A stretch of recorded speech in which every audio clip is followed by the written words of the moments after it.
किसने मारा तुम्हें? जल्दी बता दो वरना मैं मर जाऊंगी। ध्रुव ने छोटी छोटी बहियां मैया के गले में डाली और रोए के बोलो मैया हम और उत्तम भैया दरवाजे पे खेल रहे, तो फिर क्या हुआ? पिता ने मोई उठाई गोद बैठा रो,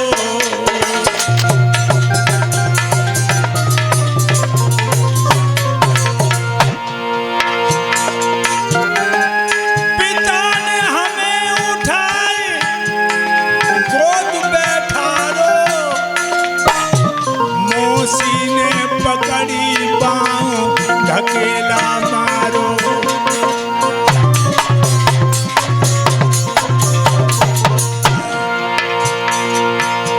मेरी मैया बेनम के कलेजे छोले हैं, मौसी को दुख मोए नाए, पिताजी नहीं मोह से बोले।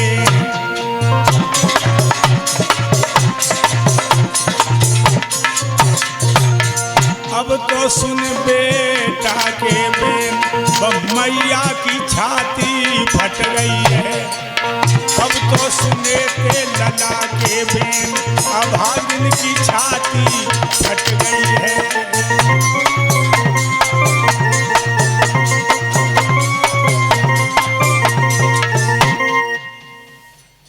पिताजी ने गोद में उठा लिया, मौसी ने हमें जमीन पर पटक दिया। मैया को कई शब्द तेरी बुराई में कहे, हमें मौसी का दुख नहीं है।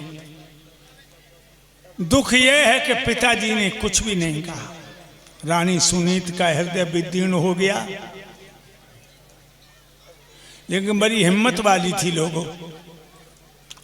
आंखन के आंसू पी गई और बोली बेटा ध्रुव, जिन्हें तुम अपना पिता समझते हो वो तुम्हारे पिता नहीं है।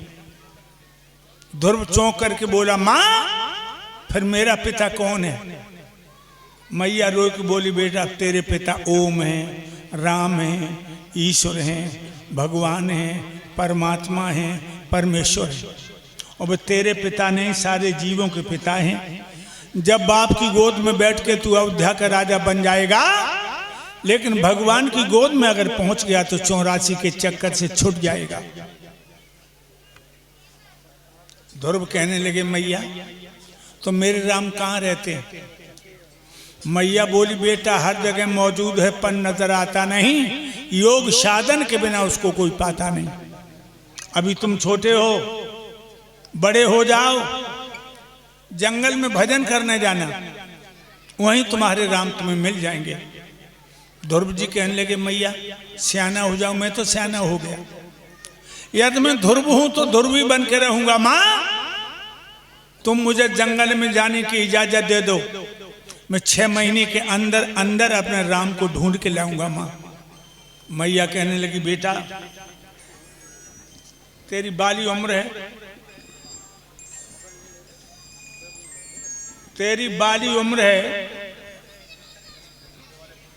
जंगल में बड़े बड़े हिंसक जीव हैं,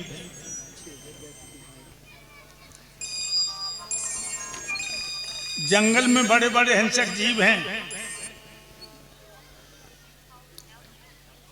बेटा कोई शेर भेड़िया तेरा भक्षण कर जाएगा।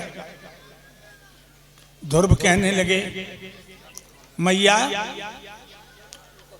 अगर मेरा शरीर कभी जानवर के पेट में चला जाएगा तो मैं धन्य हो गया। देखो भक्तों 5 वर्ष के बच्चे की भावना, 5 वर्ष के बच्चे की भावना देखिए।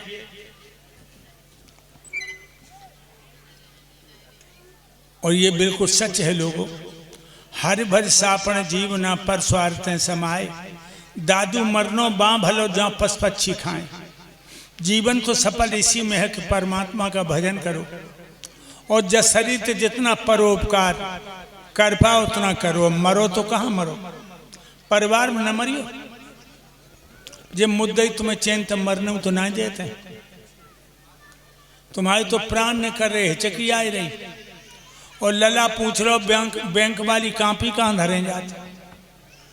तुम्हारे तो प्राण निकल रहे। और बेटा कह रहे हो ब्याज वाली कांपी। इसलिए मेरे प्यारे भक्तों, ऐसी जगह पे मरो जहां कोई न होए, शरीर को भोजन पशपक्षी कर जाएं। ध्रुव कहने लगे मैया मुझे इजाजत दे दो। मैया बोली बेटा मैं कैसे रह पाऊंगी तेरे बिना। ध्रुव कहने लगे 6 महीना के लिए छाती में पत्थर लगा लो, मैं 6 महीने के अंदर अंदर अपने राम को ढूंढ के लाऊंगा माँ। और अगर तूने हमें जंगल में जाने की इजाजत न दी तो तेरी कसम मैया भोजन की कौन कहे, पानी की बूंद होठों पर नहीं धरूंगा और शरीर को सुखा सुखा के नष्ट कर दूंगा। मैया समझ गई अगर नहीं भेज रही तो घर में भूखों मर जाएगा, और भेज रही हूं तो कहूँ जानवर के पेट में चला जाएगा। मैया रो करके बोली बेटा मेरी तरफ देखो, तुम्हारे बिना मैं कैसे रहूंगी। ध्रुव कहने लगे मां मुझे आज्ञा दे दो। आज मैया ने कहा